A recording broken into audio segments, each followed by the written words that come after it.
નમસ્કાર વિદ્યાર્થી મિત્રો, ગયા લેક્ચરમાં આપણે ધ્વનિ શ્રેણીનો જે અભ્યાસ કરતા હતા. ગયા લેક્ચરમાં આપણે જોયું હતું કે દેવનાગરી શબ્દ ત્રણ હતા: દ, શ અને ધ. એ શબ્દની ધ્વનિ શ્રેણી કેવી રીતે અલગ કરી શકીએ, સ્વર અને વ્યંજનને કેવી રીતે છૂટા પાડી શકીએ, તેનો આપણે અભ્યાસ કરેલો હતો.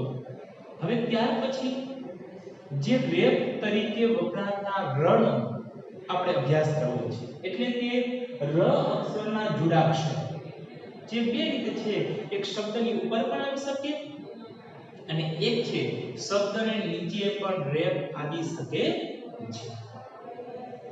જો શબ્દની ઉપર છે એ રેપ લગાવવામાં આવેલો હોય તો ર નું ઉચ્ચારણ કઈ જગ્યાએ કરવું, અને શબ્દની નીચે રેપ તરીકે ર લગાવેલો હોય તો એ ર ને ધ્વનિ શ્રેણી અલગ કરતા ર નું ઉચ્ચારણ ક્યાં કરી શકાય, અથવા તો ધ્વનિ શ્રેણી અલગ કરતા સ્વર વ્યંજનને છૂટા પાડતા ર આપણે ક્યાં મૂકી શકીએ, તેનો આપણે અભ્યાસ કરીએ. જોઈએ, ર વ્યંજન ધ્વનિ જોડાક્ષરમાં પહેલા આવે છે. ત્યારે કે છે એ ર વ્યંજન ધ્વનિ જોડાક્ષરમાં પહેલા આવે છે. જો શબ્દની ઉપર એટલે કે વર્ણની ઉપર કે અક્ષરની ઉપર જો આ રેપની નિશાની આપવામાં આવેલી હોય તે ર નું ઉચ્ચારણ ક્યાં કરવું, તો પહેલા ર આવે છે. ર નું ઉચ્ચારણ પહેલા આવે છે. સ્વાભાવિક છે, વાર્તા શબ્દ તમે બોલો અને એ વાર્તા શબ્દને ધીમે ધીમે તમે ઉચ્ચારણ કરો, વાર્તા, તો તાની પહેલા શું આવે છે? ર વ્યંજન આવે છે. સમજાઈ ગયું? ફરી વખત બોલું છું, આ વાર્તા શબ્દ જે તમને આપવામાં આવેલો છે એ શબ્દનું ઉચ્ચારણ ધીમે ધીમે કરીએ. જોઈએ, વા ર તા. તો ત ની ઉપર જો રેપ આપવામાં આવેલો હોય, એટલે ઉપર રેપ આપવામાં આવેલો હોય તો ર નું ઉચ્ચારણ એ ત પહેલા એટલે વા ર તા, એટલે કે પહેલા જે છે એ ર આવે છે. ઉદાહરણ તરીકે વાર્તા શબ્દ આપ્યો છે, હવે એની ધ્વનિ શ્રેણી અલગ કરી તો વા બરાબર વ પ્લસ આ, વા બરાબર વ પ્લસ આ. હવે વાત રહી તની, તો જોવાનું રેપની નિશાની ક્યાં છે, નીચે છે કે ઉપર છે? તો કે ઉપર આપવામાં આવેલી છે. જો ઉપર આપવામાં આવેલી તો પહેલા ર આવે, તો વા ર. તો હવે ર ને આપણે આગળ લીધું તો ની પહેલા, કારણ કે ત ની ઉપર રેપ આપ્યો છે એટલે ત ની આગળ છે શું લખ્યું, તો કે ર નું ઉચ્ચારણ કર્યું, વા ર, પછી ર પછી અ નું આવે, વા તો આ, વાર્તા, વાર્તા. તો ત પ્લસ આ જે છે એ પછી આપણે મૂકી શકીએ, ત્યાર પછી જોઈએ કે ર ધ્વનિ જોડાક્ષરમાં પછી પણ આવી શકે છે. તો ર પહેલા પણ આવી શકે અને એસ વર્ણની પછી પણ છે. ર જે રેપ તરીકે વપરાયેલ છે એ ધ્વનિ પાછળ પણ આવી શકે છે. ઉદાહરણ તરીકે આક્રોશ લખેલું છે તો આ એ શું છે, તો કે સ્વર છે, સ્વર મેળવો. તો હવે આક્રોશ નથી બોલતા આપણે, આક્રોશ, આક્રોશ. આ સ્વર મૂકો ક, તો ક ની આગળ જે છે અહીંયા આપણે રેપ મૂકો નહીં. જે રીતે ત ની ઉપર રેપ હતો તો અહીંયા આગળ ર મૂકો. તો હવે ત ની ક્યાં છે, તો કે નીચે છે. ક ની નીચે આપેલો હોય તો એ ક ની પાછળ ર નું ઉચ્ચારણ થાય છે. એટલે આ કરો, કયો સ્વર લાગ્યો છે, તો કે ઓ સ્વર લાગ્યો છે. કરો, આક્રોશ, સ પ્લસ અ. સમજાણું ન સમજાણું? જ્યારે શબ્દની ઉપર જો તમને રેપ આપવામાં આવેલો હોય, ર તરીકે રેપ ઉચ્ચારણ થયું હોય તો એ અક્ષરની આગળ તમારે ર લખવો પડે. અને જો શબ્દની એટલે કે અક્ષરની નીચે જો ર આપવામાં આવેલો હોય તો એની પાછળ તમારે ર નું ઉચ્ચારણ કરવું પડે. અહીંયા જે છે એ વાર્તા અને આક્રોશ શબ્દની ધ્વનિ શ્રેણી કેવી રીતે અલગ કરાય એ આપણે જોઈએ. તો સૌપ્રથમ શબ્દની ઉપર રેપ આપેલા છે એની ધ્વનિ શ્રેણી છે, કેટલાક શબ્દો મેં લખ્યા છે એની ધ્વનિ શ્રેણી અલગ કરીએ. તો પેલો પ્રકાર તો ર પહેલા આવે તો રેપ તરીકે કેવી રીતે ર ઉચ્ચારણ કરવું, આ પહેલાના આપણે છે એ ઉદાહરણ જોઈએ. તો અહીંયા જે સર્પ લખેલું છે તો સ ને કેવી રીતે છૂટો પાડવો એ તમને આવડે છે. તો કે સ બરાબર શું કરશું આપણે, તો કે સ પ્લસ અ, શ બરાબર શ પ્લસ અ. હવે આવ્યો શબ્દની ઉપર આપેલો રેપ, તેને શું કરશું, ધીમે ધીમે બોલો જોઈએ. સરપ સરપ શબ્દની ઉપર છે તો એ પણ આગળ જે છે તમારે ર લખવાનો થાય. તો અહીંયા જે છે ર પ્લસ પ પ્લસ અ, સ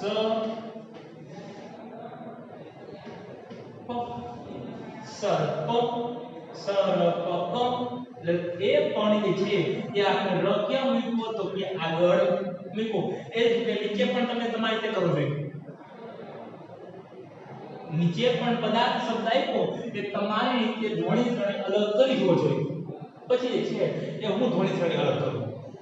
સાચી તમારી પડે છે ખોટી પડે છે એ તમે જ નક્કી કરી શકશો કે આપણને જે છે એ ર વાળી ધ્વનિ શ્રેણી છે એ છૂટી પાડતા આવડી ગઈ. એ પણ કઈ તો કે શબ્દની ઉપર આવતા ર રેપ તરીકે.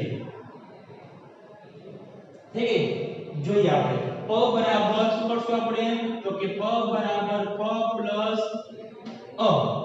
ત્યાર પછી દા બરાબર શું કરશું દ પ્લસ આ. હવે રેપ વાળો શબ્દ આવ્યો તેની આગળ શું કરવાનું છે ર લગાવવાનો છે. ર પ્લસ થ પ્લસ અ. પ દા થ રથ અ. પદાર્થ રથ અ. ત્યાર પછી નીચે સૂર્ય શબ્દ લખ્યો છે. સૂર્ય શબ્દની ધ્વનિ શ્રેણી આપણે કરીએ તો શું બરાબર છે એ સ પ્લસ કેવો આપ્યો છે દીર્ઘ ઉ આપ્યો છે. કેવો આપ્યો છે દીર્ઘ ઉ. વિદ્યાર્થી મિત્રો એ ખાસ ધ્યાનમાં રાખવાનું છે. પેલા લેક્ચરમાં પણ મેં તમને કીધેલું હતું કે વ્યંજન નીચે તમારે કોડો અક્ષર ફરજિયાત કરવાનો છે. જો હસ્વ ઈ આપ્યો હોય તો હસ્વ ઈ કરવાનું, હસ્વ ઉ આપ્યો હોય તો હસ્વ ઉ કરવાનું, દીર્ઘ ઈ આપ્યો હોય તો દીર્ઘ ઈ કરવાનું અને દીર્ઘ ઉ આપ્યો હોય તો દીર્ઘ ઉ જ કરવાનું રહે. જો તમે અહીંયા જે છે એ હસ્વ ઉ આ રીતે કરી નાખો અને પછી સાચી ધ્વનિ શ્રેણી પાછળના શબ્દની કેવી હોય તે તમારી ખોટી પડે. એટલે ફરજિયાત તમારે હસ્વ આપ્યો છે કે દીર્ઘ આપ્યો છે એ જોઈ લેવાનું. તો શું જે છે દીર્ઘ આપ્યો છે તો અહીંયા જે છે એ આપણે દીર્ઘ કરશું શું ર ય સૂર્ય ર પ્લસ ય પ્લસ અ. એટલે આ વ્યંજન ઉપર રેપ લાગ્યો હતો તો એની આગળ આપણે શું લગાવ્યું હતું કે ર લગાવેલો છે. એ જ રીતે માર્ગ મા બરાબર શું થાય તો કે મ પ્લસ આ ગ ની આગળ છે ર માર્ગ ર ગ માર્ગ. ત્યાર પછી સ્પર્શ. તો અહીંયા જે છે એ તમને જોડો શબ્દ આપ્યો કરશો શું શું કરશું જોડિયો શબ્દ આપ્યો હોય તો વચ્ચે સ્વર આવતો નથી. એટલે કે સ પ્લસ પ પ્લસ અ સ્પ સ્પ. સ ની આગળ જે શું કરશું તો કે ર લગાવશું ર પ્લસ સ પ્લસ અ સ્પર્શ. એ રીતે નીચે આર્દ્રતા આર્દ્રતા. દ્ર ની આપણી ધ્વનિ શ્રેણી આના આગળના લેક્ચરમાં આપણે અભ્યાસ કરી ચૂક્યા છીએ. દ્ર બરાબર દ પ્લસ શું થાય છે ર થાય છે. આને ધ્વનિ શ્રેણી કરવી પડે તો દ પ્લસ અ ન થાય, દ પ્લસ ર પ્લસ અ થાય છે. તો આ આપણને સ્વર આપ્યો છે તો આપણે આમ કીધું. આ દ ની આગળ ઉપર રેપ લાગ્યું છે તો એની આગળ નીચે ર મૂકશું. ર પ્લસ આ શબ્દ હવે આને ભૂલી જાઓ, આને ભૂલી જાઓ. આગળ જોઈતું આનું ઉચ્ચારણ શું થાય દ ર અ. એટલે હવે અહીંયા શું લખશું દ ર સમજાય છે? ફરી વખત જોઈએ, આ સ્વર છે એટલે મૂકી દો. અહીંયા શબ્દની ઉપર એટલે કે અક્ષરની ઉપર છે વર્ણ રેપ આપેલો હતો, તો એ રેપ આપેલો છે તો શું કર્યું આપણે? આગળ ર મૂક્યો એટલે આની આગળ છે ર મૂકી દો. હવે આ નીકળી જાય, થોડીક ભૂલી જાવ એટલે આ શબ્દની ધ્વનિ સમી આપણે ગયા લેક્ચરમાં જોઈ હતી, દર શબ્દ થાય. શું થાય છે? દર.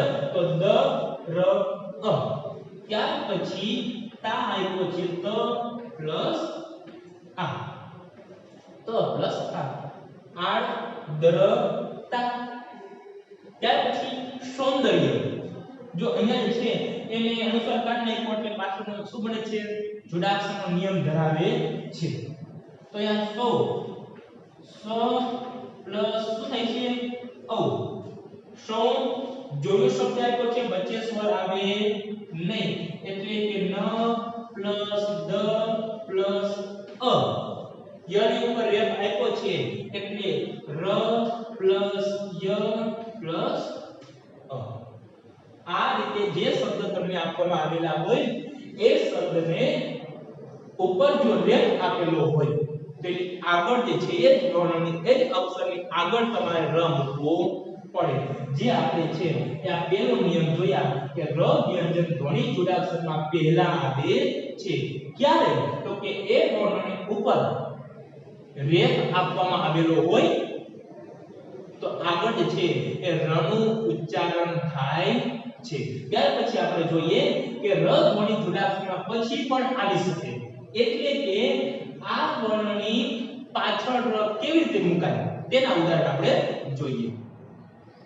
ર ધ્વનિ જોડાક્ષર પછી પણ આવી શકે એ આપણે વાત કરી કે શબ્દની નીચે જે છે એ જે રેપ આપેલો હોય તો એ અક્ષર એ વર્ણની પાછળ જે છે એ રનું તમારે ઉચ્ચારણ કરવું પડે. જે આપણે આગળ પણ જોયું. જોઈએ એમના કેટલાક ઉદાહરણ આપેલા છે તેની ધ્વનિ શ્રેણી સહેલાઈથી અલગ કરીએ. કેવી રીતે છે એ અલગ કરે એ આપણે શીખીએ. ર પછી આવે તો રેપ તરીકે શું કરવું? તો કે ર ની પછી એ વર્ણની પછી છે એ તમારે રેપ તરીકે ર નું ઉચ્ચારણ થાય છે. ઉદાહરણ તરીકે છે પ્રત્યય લખેલું છે. હવે ક્યાં આવ્યો રેપ? તો કે શબ્દની એટલે કે વર્ણની નીચે આવે છે.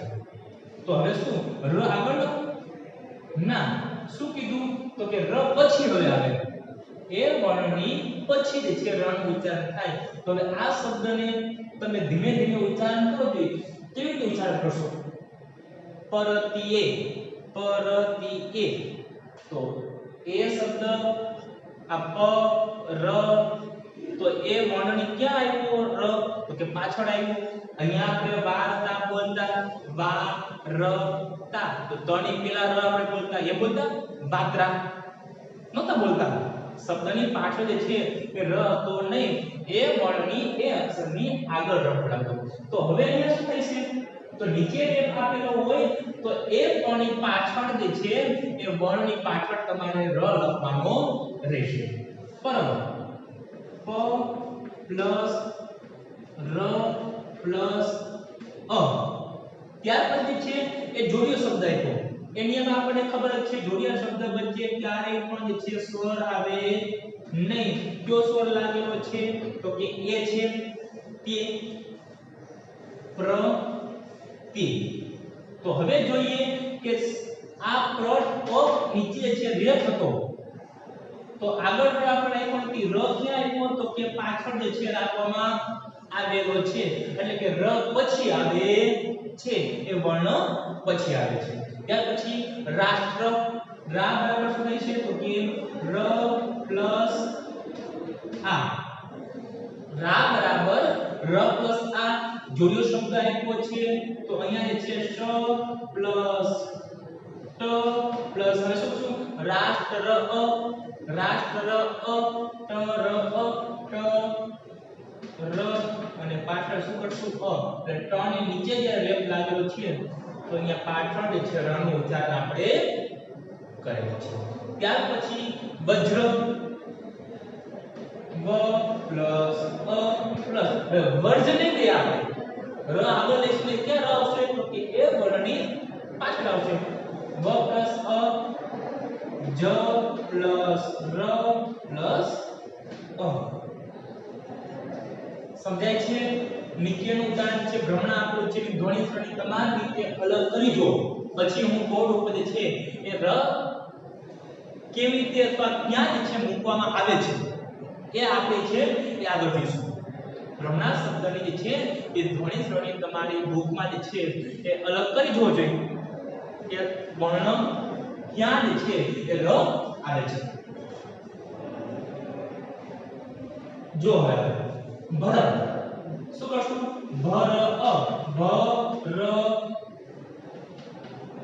અ ભ્ર મ મ બરાબર મ પ્લસ અ ભ્રા બરાબર હણ પ્લસ આ ભ્રમણા. ત્યાર પછી પ્રતિકૃતિ પ્રતિકૃતિ પ્ર બરાબર ઉપર પણ આપેલું છે ફ પ્લસ ર પ્લસ અ તી બરાબર છે શું કરશું આપણે ત પ્લસ કયો ઈ છે તો કે હસ્વ ઈ પ્લસ ક્રુ.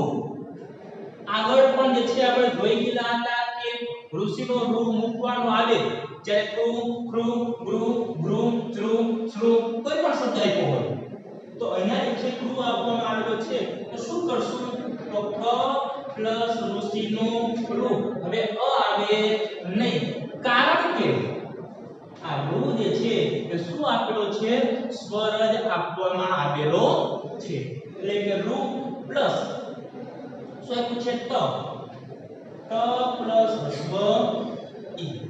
ત્યાર પછી પ્રકારો પ્ર આપેલો છે પ પ્લસ સ્વને ર પ્લસ અ પ્લસ ક પ્લસ આ કા રો બરાબર ર પ્લસ ઓ. આવી રીતે છે એ ર શબ્દની બે રીતે પેલી રીત આગળ પણ આપણે જોઈ આ બીજી રીત ર ધ્વનિ જોડાક્ષરના પછી પણ આવી શકે છે એટલે કે વર્ણની પછી છે એ રનું ઉચ્ચારણ આ રીતે આપણે કરી શકીએ છીએ. તો આ વિદ્યાર્થી મિત્રો આપણે ત્રણ લેક્ચરમાં ધ્વનિ શ્રેણી ગુજરાતી વર્ણમાળા સ્વર વ્યંજન વિશિષ્ટ લિપિ ચિહ્ન અર્ધ વ્યંજન અમ અને અ દેવનાગરી શબ્દો દ શ અને ધ અને ત્યાર પછી છે જોડાક્ષરના નિયમ પણ જોયેલા હતા અને ર અક્ષરના જોડાક્ષર કેવી રીતે સ્વર અને વ્યંજનને છૂટા પાડી શકીએ તે આપણે અહીંયા જે છે એ પૂર્ણ કર્યું. વિદ્યાર્થી મિત્રો હવે તમને કોઈ પણ શબ્દ આપવામાં આવેલો હોય હવે કદાચ છે કોઈ પણ શબ્દ કદાચ જોડાક્ષરનો શબ્દ હોય કદાચ ર શબ્દ આપ્યો હોય કે કદાચ દેવનાગરી શબ્દ કે વિશિષ્ટ લિપિ ચિહ્નનો શબ્દ આપ્યો એ તમે સારી રીતે ભૂલ કર્યા વગર ધ્વનિ શ્રેણી તમે એની અલગ છે અલગ કરી શકો. તો અહીંયા જે છે ધ્વનિ શ્રેણીનો લેક્ચર છે એ પૂર્ણ કરીએ છીએ. હું આશા રાખું છું કે દરેક વિદ્યાર્થી મિત્રોને આ ધ્વનિ શ્રેણી નો એક ટોપિક વ્યાકરણ ટોપિક સરળતાથી સમજાય પણ ગયું છે. નવા લેક્ચરમાં જ્યારે મળશું ત્યારે નવા ટોપિક સાથે મળશું ત્યાં સુધી મને રજા આપો.